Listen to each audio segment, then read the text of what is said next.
Hello guys, আসসালামু আলাইকুম। আজকে আমি কলিজা ঠান্ডা করার মতো একটা মজার ডেজার্ট তৈরি করব। তার জন্য এখানে আমি 1 লিটার দুধ আঁচ করে নিলাম, আর দুধের সাথে আমি 1.5 কাপ পরিমাণ সাবুদানা আর পরিমাণ মতো চিনি অ্যাড করে দিলাম। আর এটা হলো কাস্টার্ড পাউডার। আমি এখানে 3 চামচ কাস্টার্ড পাউডার ঠান্ডা পানিতে গলিয়ে আমি এই দুধ আর সাবুদানার সাথে অ্যাড করে নিলাম, মিক্স করে নিলাম নাড়াচাড়া করে। এই যে দেখুন, কাস্টার্ড পাউডারটা দেওয়ার কারণে দুধের কালারটা কিন্তু চেঞ্জ হয়ে আসছে। আর এর সাথে আমি কিছু বাদাম অ্যাড করে দিয়েছি। তো এটা হয়ে গেছে, আমি নামিয়ে নিলাম। এখন আমি একটা কড়াইতে পানি বসিয়ে দিলাম, আর এই পানিটার ভিতরে আমি এই ফুড কালার একটু রং দিয়ে দেব। আর এই রংটার সাথে আমি একটু আগার আগার পাউডার অ্যাড করে আমি একটা জেলি তৈরি করব।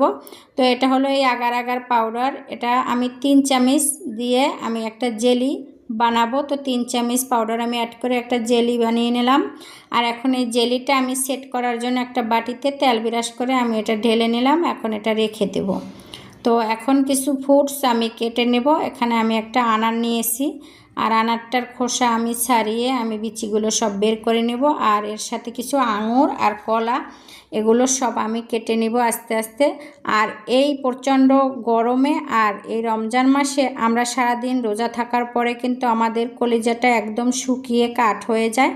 তখন ইফতারিতে যদি আমরা মজার এই ঠান্ডার ডেজার্টটা রাখতে পারি তাহলে কিন্তু আমাদের অনেক ভালো লাগে খেতে।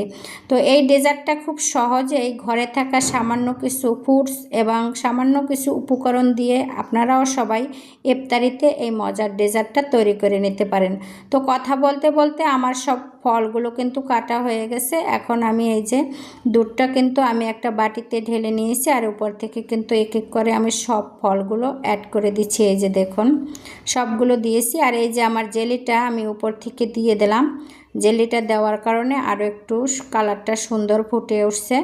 তো এই যে দেখুন, সবগুলো দিয়ে দিলাম। এখন আমি এটা নাড়াচাড়া করে মিক্স করে নেব। এই যে দেখুন, তো এটা তৈরি করা হয়ে গেছে। এখন এটা আধা ঘন্টার মতো নর্মাল ফ্রিজে রেখে দিলে তারপরে বের করে খেলে কলিজাটা একদম ঠান্ডা হয়ে যাবে। তো এরকমের মজার একটা ঠান্ডার ডেজার্ট সবাই কিন্তু ছোট বড় পছন্দ করে। আমার তো খুবই পছন্দ আর খুব প্রিয় একটা খাবার।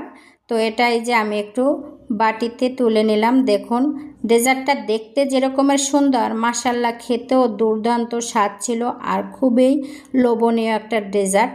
আপনারাও কিন্তু বাসাবাড়িতে এটা খুব সহজেই তৈরি করে নিতে পারেন। তো আমার ভিডিওটা দেখে যদি আপনাদের কারো একটু ভালো লেগে থাকে, অবশ্যই আমার ভিডিওতে লাইক, কমেন্ট আর শেয়ার করে পাশে থাকবেন। সবসময় আপনাদের জন্য অনেক অনেক দোয়া ও শুভকামনা রইল। দেখা হবে নতুন কোনো ভিডিওতে। আজকের মতো এখানেই বিদায় নিলাম। আল্লাহ হাফেজ।